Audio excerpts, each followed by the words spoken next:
We had the distinct pleasure of hanging out with Ronnie Renton at Mantic Games. Ronnie loves all things miniature and is a huge enthusiast of the miniature wargame industry. I hope you enjoy the interview as much as we did hanging out with him.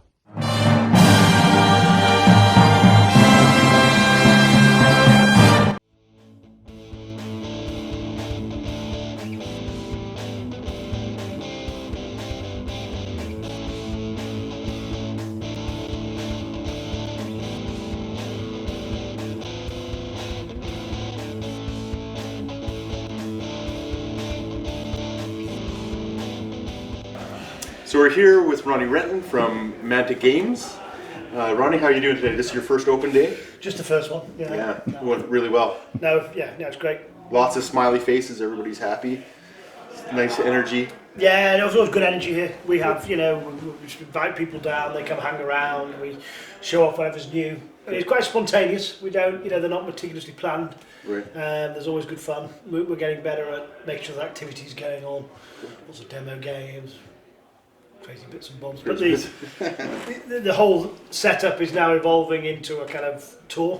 Right. So we've got tickets where you can pop by at 10 and 2, and you actually and then see a working business. You see the spin casting, you see resin being made, and I think people find that fascinating. Yeah, they can come and play. Well, I'm seeing a model that you see on a shelf, and then it comes to life in front of you. How did that? Oh, wow, it's amazing to see how it happens. So, I want to bring you back in time a bit. Well, when I was young, yeah, that's right, Twilight Zone. When I was young, I think the first way I got into wargaming is when I was young. I'd set up cowboys and Indians on the floor and hills and that kind of thing. How did you get into wargaming? Was it that far back for you too? Yeah, I'm from the day I was picking up things. The only thing I was interested in was soldiers. And I don't think they made them in the US, but the scale was 1/32 Airfix. Okay. They were about this big. They're about the same size as those Metal Britons figures. Right. But Airfix made some plastic ones, and there was about 10 in a pack. British paratroopers, American GIs, obviously the Germans. Right. And I had a box of those, and everything that was about the right size, it went into that box. Cars that were things, and you'd set up the battles.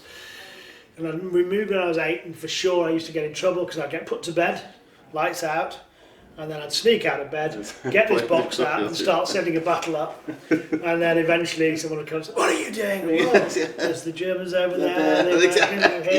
You'd explain it to your... Yeah. And I went, "No, you're missing the point. Get back into bed." Okay, whatever. So, and all my pictures were of soldiers with machine guns and all that. We read those little commando comics. So right from very young, it was always toy soldiers. I wasn't bothered about sport. I wasn't bothered about, any of those other things. I'm trying to think if I did anything else, but it was tents, cowboys and Indians, Action Man later on. That's when we were young. And then back again, G.I. Joe. G.I. Joe, right. The big one, though. Yeah, right? Yeah. And I was like into those when I should have been into girls. And I was like, look at these, are cool. Getting all the different uniforms and collecting the stamps. I've got a video which, if I get persuaded into one of these days, will hit Facebook. That's awesome. It starts with my toy soldier collection. Oh yeah, it's like 45 minutes when you actually loaded a VHS video into a video camera in 1981. Oh, 1981. Wow, that's pretty cool. 83 maybe, about 12 by then. But that was a long time into my toy soldier life by then. But it started right with 1/32. 1/32. Well, do you remember your first proper miniature, like your first, what we would call a miniature now? Well, yeah, there's kind of two. There's probably two answers to that. There were three actually. The first was that from then we got it to about 9-10 years old. We're just about to go into what we call senior school. You guys call prep, is it 11? Right. And that middle school had a war games club. And I'd found out about it. And by this point I was obsessed with military history. And I went along to it, and they had a 2-page Napoleonic rule set. So I ran down to the local gaming and hobby store, and these iFix also did 1/72 plastic, but you got 50 figures in them. And you blue tacked them onto a box because they travelled as regiments, not onto a box, onto a card. And these rules were great. You got your grape shot, and you got your dice, and you start to get that competitive, like, if I get there, bang, that great shot. Had your little cannons and your artillery. So firstly, we weren't allowed to go until you were senior school, middle school as you'd call it. I was like, we need to come to this. Me and my gang need to come, and eventually got passed to be there a year before we were supposed to be. And we played this Napoleonic, and I bought gloss paints because that's a black and that's a black, so I'll take that one. Wrong decision. Big shiny black hats, and big shiny blue coats on these tiny figures. But I was loving it, and they were getting painted, and this was the point I knew. Other kids were doing sports club, other kids were doing book club or chess club. War games and club. you had, this is it moment type of thing. This is where this is going to go. So, and then tell us about what happened. You graduated what we call high school. So we into the seniors, so 11. Yeah. When we go to 11, we go into this, and now I can be there officially. Each year they did it was fantastic actually, a big display. So at the end of the year, all the clubs would do a thing, and they'd show off what they've been doing, and the climbing groups, and I pitched them up mountains and things. And so they made a great big terrain, usually based around Lord of the Rings at the time, and a historical battle sometimes. Right. And there'd be little Ralpatha figures that would be all over, and the guy who was building it, who was like 18, realised he could get all these young kids to come in and paint all these soldiers. So the soldiers were painted, and he put them on the gaming table. So there was I remember a Wolf of Quebec diorama. I mean, these were amazing things, big 8-foot boards, and we'd all be painting the figures up and sticking them on, and they made these historical scenes. And then one year they made this kind of a Lord of the Rings Eye of Sauron, one with hundreds of little metal Ralpatha figures on it. So that was, then I started seeing this fantasy stuff coming through, and D&D, just this word started kicking about. So I found a magazine or something, a historical magazine, because I used to collect military modelling, that was it, military modelling. That was where you were looking at how the people were building their tanks. We moved on from Napoleonic to World War II in about second or third year, so 11, 12. And we all had the epic tanks and the soldiers there, and there was a bit more movement. And everyone moved through the crazy. So Napoleon was to World War II. And then I found there's an advert for some metal minis. The first ones were called Metal Magic or something, or White Magic or something, and it's an elf and a dwarf, and they were terrible really. They were flat and really bad. And I was like, oh crap. And then actually Did you think they were crap back then? I did actually. I was like, they're quite nice, but it was the scale. It was the fact they were flat. Right. Yeah, you do okay, but I wasn't delighted with them. Whereas when I was reading the advert, right. It's like that advert you used to have in all your comics with that, get your plastic Yeah. army box of things I used to dream or about. Or get your Little Mermaid things and all that, or Be Tough on the Beach. Those ones are in our comics. Be Tough, yeah. Well, no, say Be Tough on the Beach, but there wasn't the one you also had, like, get your whole army. That's right, yeah. Oh, yeah, for sure. Box of tubs, and I dreamed about that, and you'd like, do not ship internationally. Oh, no. And I suspect when you actually got it, it was never quite as good as it was in imagination. Yeah. And you never quite as tough on the beach as you thought you were going to be. So that's right. Exactly. There we are, yet again, flummoxed by advertisers. And then discovered Citadel Miniatures at the time. Oh, okay, so Citadel's beginning, right? Okay. And actually the first thing I got from them was a metal barbarian fighter. Right. And actually at the time a lot of the figures were designed to kind of go with D&D, and Warhammer didn't exist at the time when I started buying Citadel Miniatures. They were bringing in stuff under license from Ralpatha, and then they were doing their own range of minis really for D&D, nice sculpts. And then Warhammer came out, and I had a pre-order for it, for the first one, so it arrived on my doorstep the day it arrived, black and white. Toughness D, that was the thing to know. Toughness was a letter, not a number. That's right. Big change. And then kind of a 10-year run, not 10 years, maybe 6-7 year run. 6, it feels longer, but that was, us and our guys, we got into the fantasy, we all went crazy for that.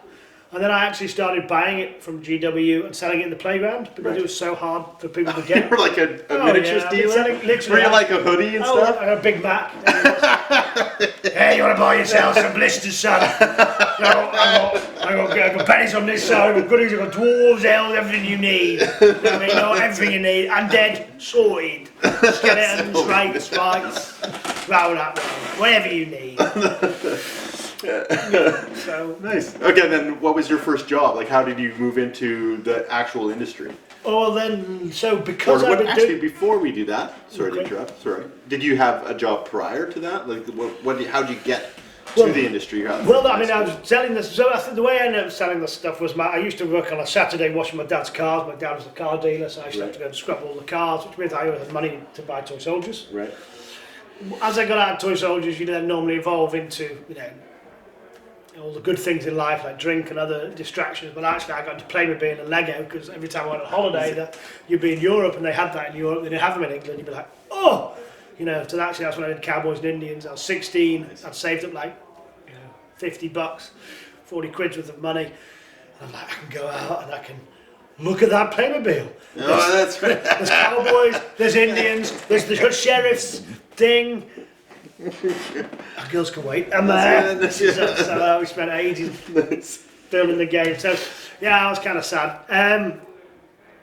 So what happened was I came back and I realised that the guys in the playground wanted to get their hands on the Citadel Minis. You just couldn't get them. And the selection was always crap in the shop that was 5 miles down the road. The Manchester store was 10, 20 miles away. You couldn't get there very often. And I knew everyone wanted, and there was the War Games Club was there. People were buying it. So I went to my dad and I said, Dad, I need to buy, and you had to buy at the time, like $500, £350 was the purchase. Wow. Up front, no messing, that's the cash. And I'm like, I'll spend that much with you. And they're like, no, in one go.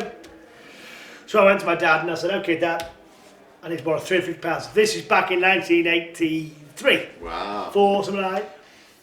He says, well, I need a business plan. Joking. Oh, wow. So I said, okay, I'm going to borrow the money, I'm going to sell all the miniatures, and then I'm going to give you your money back. It's clear, it's succinct, how could you go wrong? So he said, I think he thought it was going to be a nice Christmas present. He was going to get some of it back. But hey, lesson in life, son. Right. Not that easy to borrow money and pay it back. And anyway, there's your toys.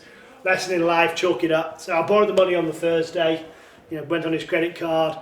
Came in on the Tuesday. I said, there you go, son. There's your money. You're all sorted. We're squared away. Oh, really? That's up and running. That was it. No, 4 days. So what did he say? He was like... Oh, he was clever. He didn't mess around. I went straight in his pocket. Right in his pocket. I got that back. I never thought I'd see that again. Forget a well done. Cash is back. Oh, in really? That's right. Yeah, good. Well done. Back You want to back in? You want to back in? Well, let's open this up. That's awesome. So, I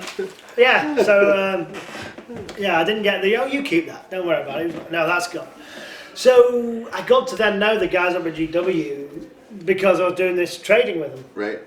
And so when I finished school, I didn't know if I was going to have got my grades for university. So I said, I'll come and work, and they gave me a job in sales, and I started selling, and I was doing well, it was good. And then I did get the grades, and I said to my mum, I'm quite happy actually, so I'm fine here, it's okay. She says, you're going to university. I said, but she says, you don't understand, Ronnie. You're going to university. So she literally drove down, packed my stuff up and drove me up to Leeds. Wow. Because she knew I wouldn't have gone. I was like, I'm quite happy. So got to Leeds, she thought, okay, fine. It was very, very good of her. It was the best thing she ever did. But I worked a bit in the stores because I was there, and I worked in the Leeds store, and I worked in a restaurant, did some of those things. It was quite good fun. And then you get to the end of uni and you go, well, what do I want to do? So I'd started doing some interviews in a kind of sales career. And I just phoned up and said, well, look, I might need a reference, knowing that if they were going to, see if there's a job there or not. Right. And they said, well, come down and have an interview here. I said, oh, okay, then, let's do that. So I started as a management trainee in 92. It had just been bought out. It was just after Brian had left, and the new team were in there. Joined in September 92. First sale that we sold was Warhammer, I think. They're just on the plastic set with the Bretonians and the Owls. And I had 13 great years there, around Germany, came over to the US a couple of times, and Japan, and all around the world, and it was great fun for a while. I started getting a bit corporate, and then it was, okay, time to set up Mantic. So tell me about the beginning of Mantic and the quick history about Mantic. Okay, so, 2008, I thought, look, there's only one company doing toy soldiers, and I don't think there's only one flavour of toy soldiers. Right. I think there's other stories to be told there. I think the two things I always thought was that we were going to start with a relatively easy stepping off point. By this point, when I was a kid, no one knew what an orc was and an ogre was. You know, there wasn't computer games around. Comics in the UK were hard to come by. Right. We're now living in a world where everyone knows who Batman is. Everyone knows what orcs are. They've played World of Warcraft. These things have been interpreted in so many different ways. So with Kings of War, we kind of put out some elves, some undead, some dwarfs. We put a rule set together. Because we haven't had 20 years of history, it can be much slicker, it can be much faster. We've got a blank sheet of paper, and throughout, one of the things that I always thought was hard with the game was getting into it. Right. Getting new people to start. Yeah. And lowering those barriers to entry was what Mantic was about. It was about putting ourselves in a place where you can engage with it quickly.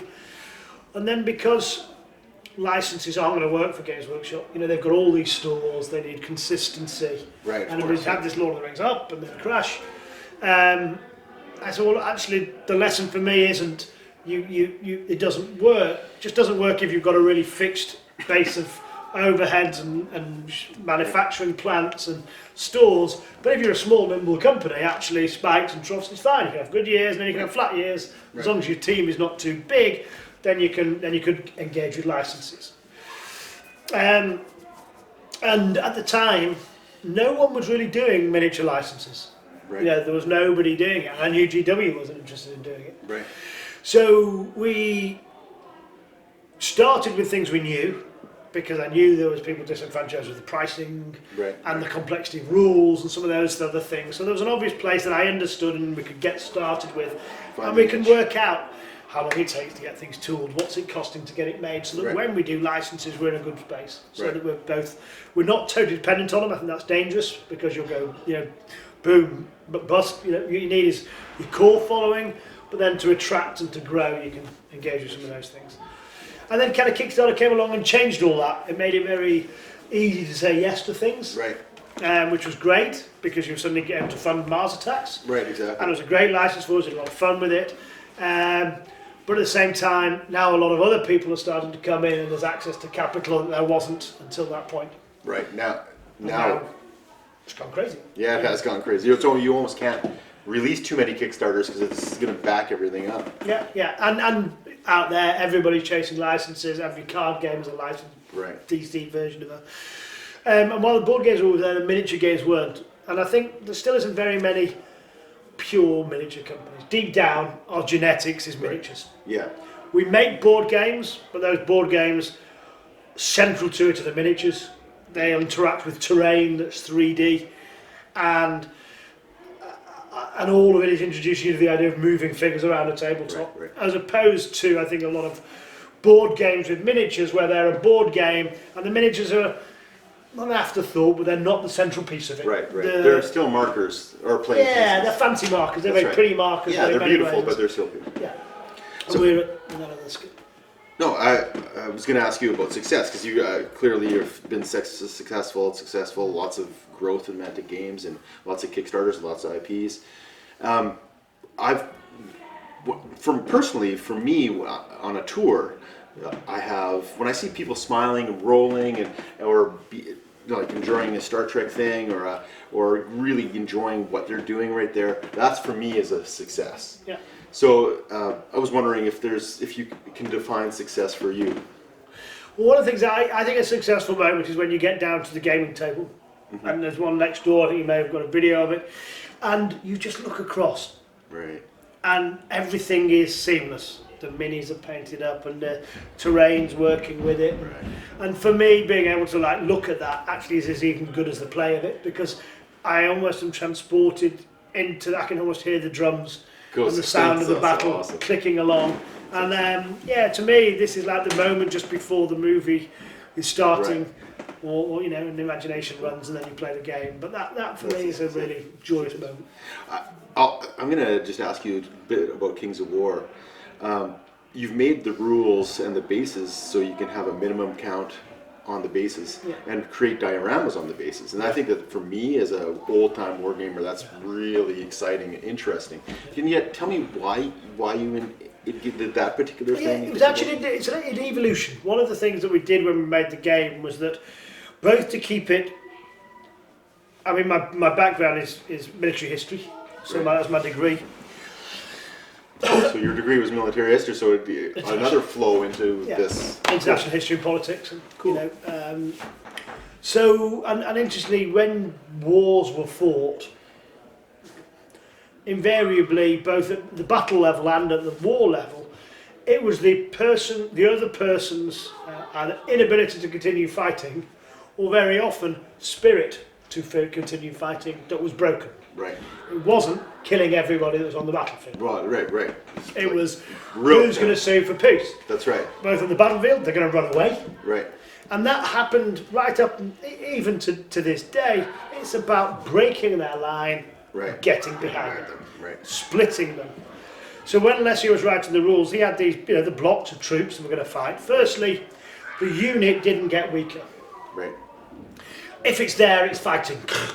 Right. So we don't take individual models off. So unit of 20, there's a unit of 20 back and your mate's hurt, but you keep fighting away. And what happens is you keep taking wounds and you keep taking these nerve tests, and when you fail it, you run.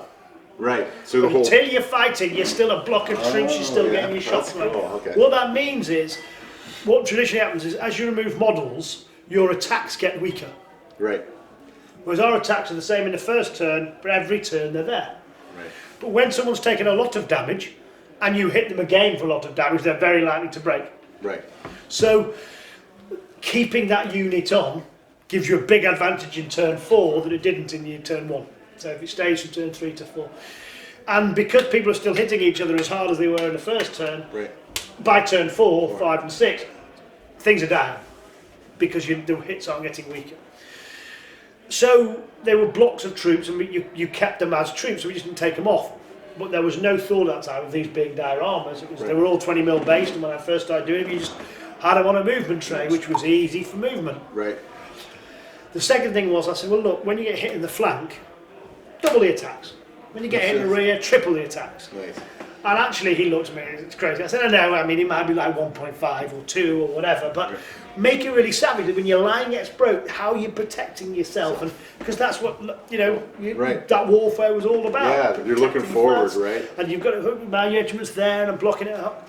And actually, when he looked at it, he said, no, we'll go double and treble, actually. It's really cool, because then these fast cavalry, so how do you block them? And then flyers come over. Right. And it affects it in a way that it never did historical with fantasy. So you suddenly got these about the movement and the dilemma and protecting and fighting. So it gave the game a very interesting style. By evolution, I first started realising after a while I was never going to play another game. If I was going to play a mass battle game, I was going to play Kings of War. When I first started gluing them together, I wasn't convinced on that. But by first edition, when it was properly in hardback, I can remember the rules. I didn't remember any technical rules. So I realised I'm not going to play it. So I got someone to paint me an army, and I said, just glue the figures down. Right. Okay. Right. I'm never going to need. You're not going to individual anyway, right? And I'm never going to do it for anywhere else. So I'm never going to need to. So just glue them down for me. Right. Which was cool. And suddenly I started playing with some. I never did play with the army, but I kind of put it out and put it away again. And I went, that's not 20 figures. That's one figure. That's right. It's one figure of 20. And I can move it, and I'm not pitting things up and pissing about with them. And so it's nice. So then Kings of War 2 starts coming out. I'm actually, finally, the business is not so overwhelming that the last thing you want to do is look at a figure when you come home. That's right. Oh no. So I'm engaged back with the hobby, and I'm having some hobby time. And I just go, I'm going to do my dwarf army. Right. And I'm, of course, going to glue them on bases, but I'm going to take the base and make it part of the story. Make it cool, right. So I just do the rocks, and I do this grey thing. And suddenly my figures aren't on 20mm bases, and there's 5x4 rows of them, and like that. You're getting a model and you're gluing them, and I'm taking a head from this one and putting it on that, and it's great fun. Right. It's thoroughly enjoyable, and it's part of the story. It's all rocky bases, and they're there. You're telling a story, like you say, and the narrative's right there on the base, and then you continue that narrative all the way through. So things you know, right? And it gives it a strong vision. And if you go to our Facebook, there's 5 or 6 armies that were the Clash of Kings, were just amazing. Almost all of them, the thing that tied it together was the bases. Right. The elf army with the wooden, all the leaves on the floor, and the water effect that's on there. It's just amazing. Second thing I did, because I knew time-wise, I glued the models, put them on the base, modelled the base, sprayed it black, and then painted what I could see. Right, because I'm not painting 20 figures, I'm painting one figure and that's the figure. And you can give them a little shadow, so if you have a darker force, it would be even neater because you have this depth. And you can just use all the techniques of dry brushing and hinting and dead figures and incorporating, so each one's a story. That's fresh, and that's no dead. This one's at the front, so there's dead ones on the front, and they look sweating and their helmets are off. And it's really easy modelling to do all that, and you just paint it all in. So it was good fun, and it told that narrative. And so I think it's and then that's becoming a thing. So you can do it in Warpath now, and I think people will start switching onto it because we're trying to create those. If you're going to do a big battle, but you don't have to paint 200 figures. You have to have bases with 20 figures on it, but that's one figure really. That's right. If you're careful about it. So cool. I think that is so intriguing and such a draw for me because the storyline is all what for me. That's kind of what I like to play. I like to create universes and create worlds when I play. Yeah, I'm the same. Is that well, on Undead, for example, I always struggle with Undead from most places because the Undead army had like on their shields skulls and crossbones, and different types of weapons. And I said, well, if I was a necromancer, and I wanted to raise an army, where would I go? I'd go to a battlefield. That's right, exactly. And I'd go to a battlefield and I'd raise a dead army. So our Undead have an army feel about them. They've all got the same kind of armour, the same kind of shields. And they've not got skulls all over them because you wouldn't have a skull if you're a human army. Maybe a rusted out shield or whatever. Correct, so there's damaged shields and broken spears and it comes tromping along to you, but it has a theme of an army that are like our Basileans. The Basilean theme is the manner. So it's that narrative that always runs through the things we're trying to create. And you've created the ability to do the narrative, so you could actually have the undead coming out of the ground and into that, right? And there's those half skeletons that are coming out, and then your shields. So whatever heraldry you want to put on, you'll get a narrative through your army. Hey, they used to be working for the Lady of the Lake, so here's a lake theme on every shield, but it's rusty and old and dead, but they're green livery you can still see coming through. And so I think that's quite powerful. You can have different things as he goes. Oh, there's a graveyard, right? Let's raid those up, and there's some lights. So. What kind of gamer are you? Since you were talking about narrative and everything, obviously there's narrative gamers. There's really super competitive gamers. Are you a mixture of that, or? Yeah, I'm mostly the aesthetic gamer. So Dead Zone for me. One of the projects I've got all of our tiles at home in the terrain. What we're going to build. And actually, I started coming down some Saturdays. I think it was when Dreadball 2, Dead Zone 2 was coming out. And I've been demoing it and I really enjoyed it. And I'm not usually a mad sci-fi gamer, but 4 or 5 figures. And it got me to get these sprues out. And because it's a bashed up battlefield, there's no right way of doing it. And I just started doing them, and then you're cutting out the glass from your blister pack and sticking it as shattered broken glass. And it was a fun hobby. And because it was terrain somehow, because it was before I did my dwarf army, I knew my skills were a bit rusty. And when I started playing some figures, I was like, oh, that's a bit embarrassing. But the terrain, I could get away with it. I could get a big dray brush out, and slowly I laid it up. And I'll take you next door and you can get some video of it if you want some pickies. But I really, really enjoyed building it, and I just keep adding bits now. Terrain. So you keep on coming back to it. It is kind of capped out, but every time I'm painting, and I've got a resin piece, I'll just paint that. One colour and it just goes on, and the terrain it layers up. And for me, that aesthetic, that because it's 2x2 with all the terrain on it, it can be perfect. It can be really well done. So I hate wargames tables with MDF terrain and plastic terrain and these types of trees and those types of trees. I'm like, I like those trees and I like those trees. But there should only be one style of trees. You can play with MDF buildings or plastic buildings, but I hate them when they're mixed. Because I'm saying, all resin, all plastic, they're great because it's a theme. So I do like those kind of, that aesthetics are always good. But then when I start playing, I get all competitive and grumpy. And it's a bad habit rather than a desire to do that. I want to lose. Sounds like you're a lot the same. There's lots of choice out there for wargaming right now. Tons of different cool things you can get. Companies, several different companies, some big, some really small. But a lot of people have a lot of nostalgia for the past. A lot of people, however, say that this is the golden age of wargaming. Would you agree with that, or would you think that something in the past was cool? Or? No, I think you're in the golden age. I think, interestingly, I'm seeing a lot of board games with miniatures. Right. I don't know how many war games there are. I think we're in a real golden age. I think Kickstarter's unlocked something. I think it's unlocked a lot of talent. A few years ago, I did a business degree, and at the time, Microsoft was dominant. Right. They had the operating system, and they had what everyone used, Word, Excel, and all that. They had all the money. Right. And people at the time were going, they're stifling innovation because they get all the cash. Right, right. Oh, yeah. And actually, it was intriguing. At the time, Apple were nearly bust. Right. If I'd stood up then and said, you know what, Apple are going to be the biggest company in the world 10 years from now, Right. and they're going to do it on their hardware, not the software, they would have just locked me up and said, you're on a business degree, get out. Right. Get out. No one's going to do that. No one's going to believe it. And what happened was, when you jump forward 10 years later, Microsoft are still there, and they're still doing what they're doing. Right. And they do it well. Apple are a hardware manufacturer, biggest Right. company in the world. You've then got a great big car boot sale, what do you call garage sale company, eBay. Right. eBay, you're right. They made a bank, PayPal, which is That's now right. bigger than eBay. That's right. Yeah, they created this. The biggest retailer in the world Right. is online. Yeah. And suddenly it wasn't that people were competing against Microsoft to make a different operating system Right. or to make different Excel and PowerPoint. It's that people wanted beautiful hardware Right. with an integrated operating system where Right. everything was the same between their iPad, their phone, and their computer. Yeah, they didn't have to worry about trying to learn and get another product. It's all there. So I'm prepared to pay a premium for a beautiful designer product. Right. I want convenience when I'm online shopping. I don't want to have to go to a bookstore and then to Right. this toy store. I just want to go click, send me that. And we didn't know. These guys are very, very clever. But what happened was they all took the technology that was becoming more available and made their own thing. Right. And then there's some of the games that have come out and they're standing.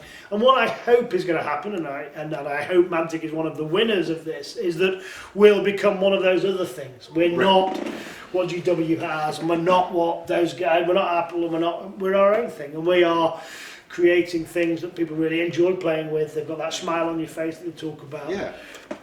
They want more of it. They want to find out more, and we're able to give it to them. And there's a journey, because I've loved toy soldiers all my life. I think it's a rewarding hobby. I think it's a great hobby. It's social. I've travelled the world with it. I've met fantastic people. Right.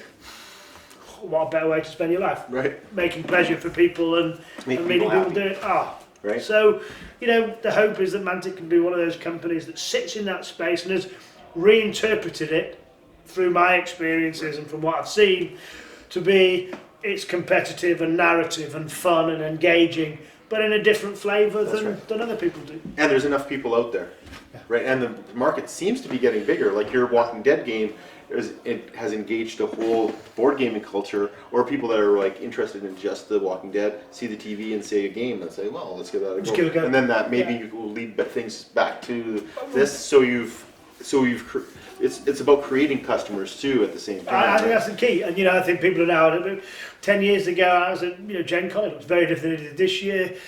Board games were, and I'd been to Essen and seen what was happening in Essen. And those guys love their board games and have for years. Right, right. And the board game scene in Essen was different than it was. Well, it just wasn't. It was growing in the US. Right.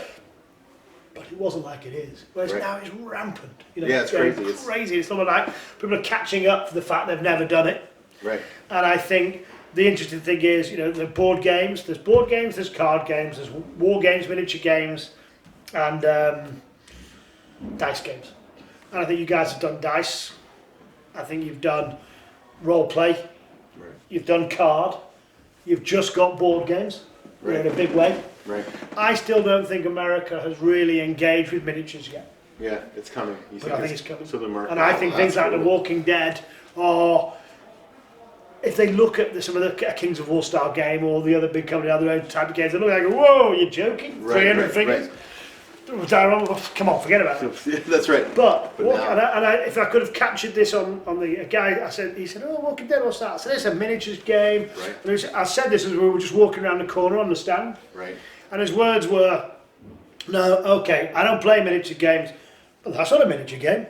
Right. And if I could have called that on that So, quote, was guess what? That would have been I perfect. don't do miniature games, but that's not a miniature game. That's right. Exactly. It is, but it isn't. It's Right. not quite a board game, Right. but it's at the easiest end of a war game you're going to see. Right.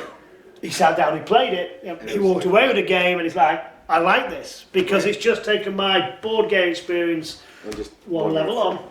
Right. But it's not overwhelming, it's not 1,000 figures I can play Right. today, tonight, Right. not next week, next month when I've built 100 figures. And then he's right into the whole scene. You can go further and say, Kings of War. Oh, it's one miniature, like you were saying. It's not 24 or whatever. It's one miniature. But in Walking Dead, it genuinely is one figure. Yeah. You know, and I think that's the You thing. can just go further, is what I'm Yeah, saying. you can, right? you can keep Yeah, going. Right. And I think some will go all the way. I think the resting place for the most people will be a skirmish game like that. Right. I think that's where, if people go that far, I think The Walking Dead covers most of your needs Right. for most people. Right. And then nutters like you and Ali will just keep going. We're We'll like, just that was a good start. That's right. Now, we're gonna now I want get to build into a it. gaming table. Now we're Okay, gonna right. get into it. Now, Warpath, 50 tanks. Yay! Yeah, that's right. Now it's getting fun. So. I got just got some sillier questions for you. If you were able to meet anybody, you could say history or even fiction if you want. Is there someone that you would like to meet? I always tell a story that Bugman was always as kind of true to me as Napoleon, because I read about both of them. I thought were in movies.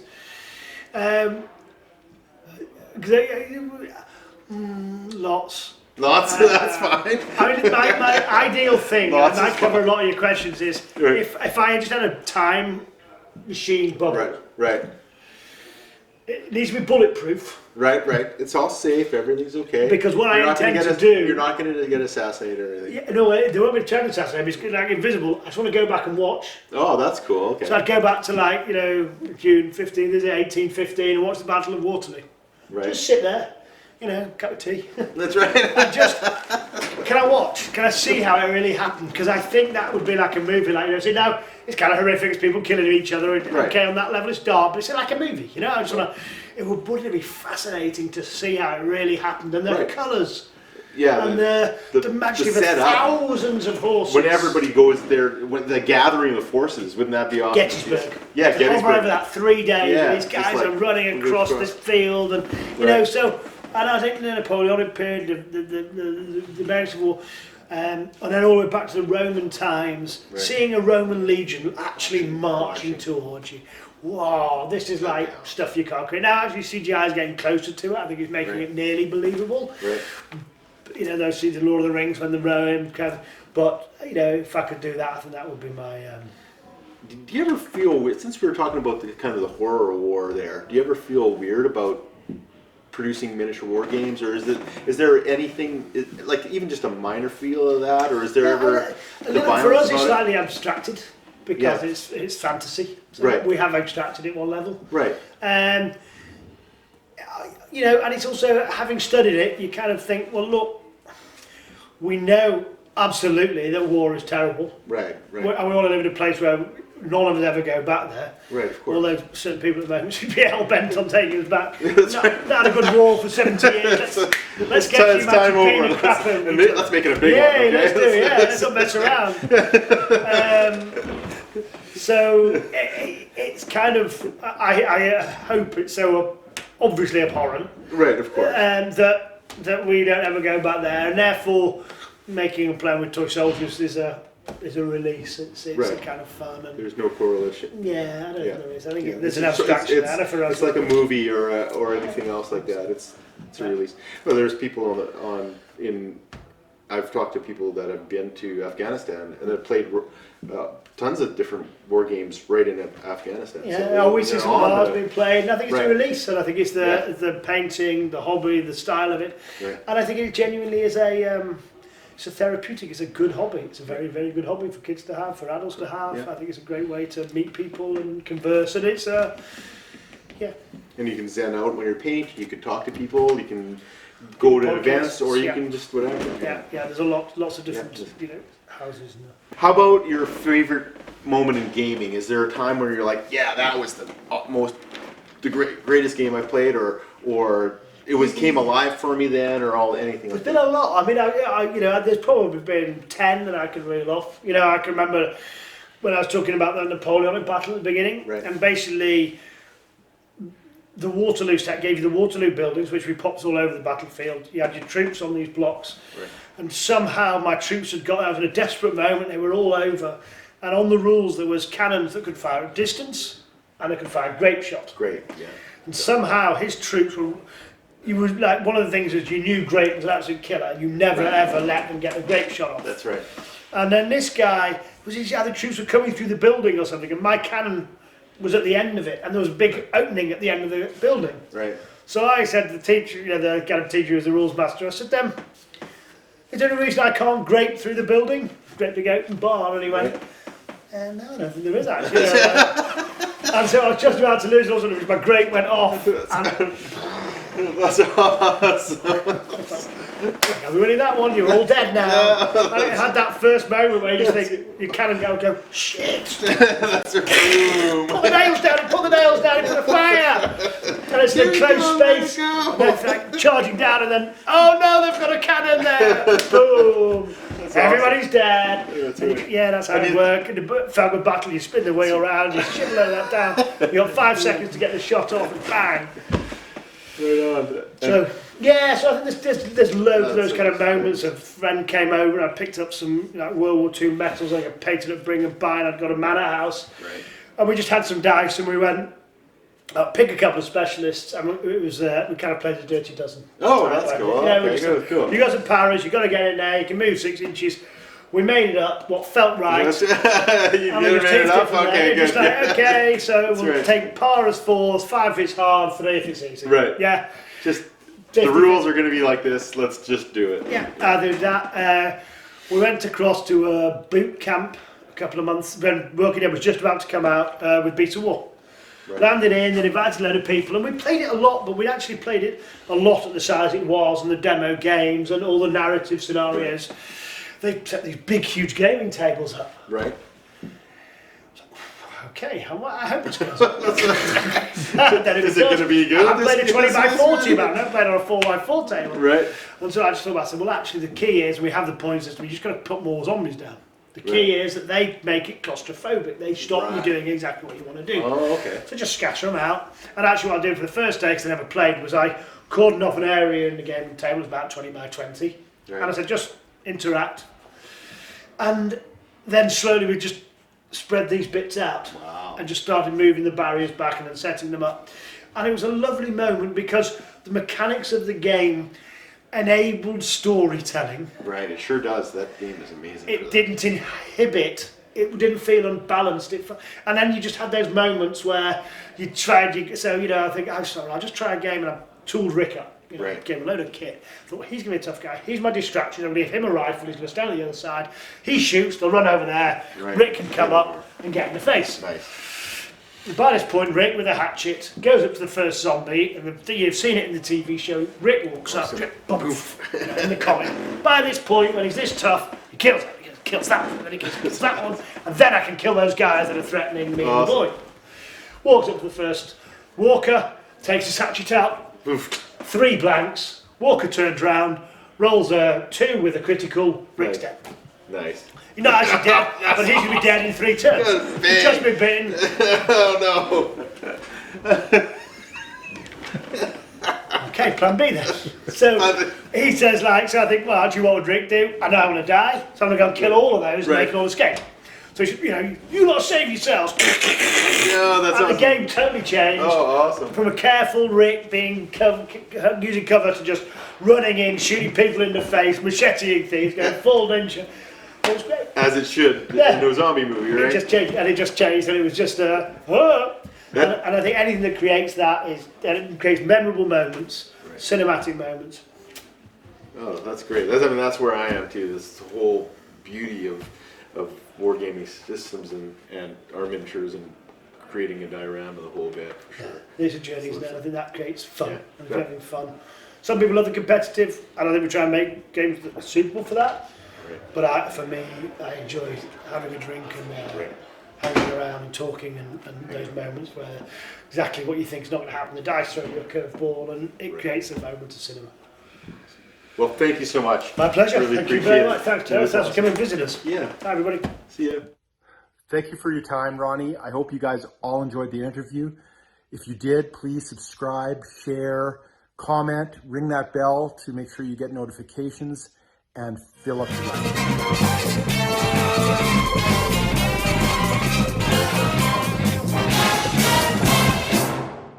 So we did where and who? All of them. I mean, I jumped ahead of that. Everybody, everywhere. Basically, I was Time and space. I'm a greedy bastard. I wanted the whole lot.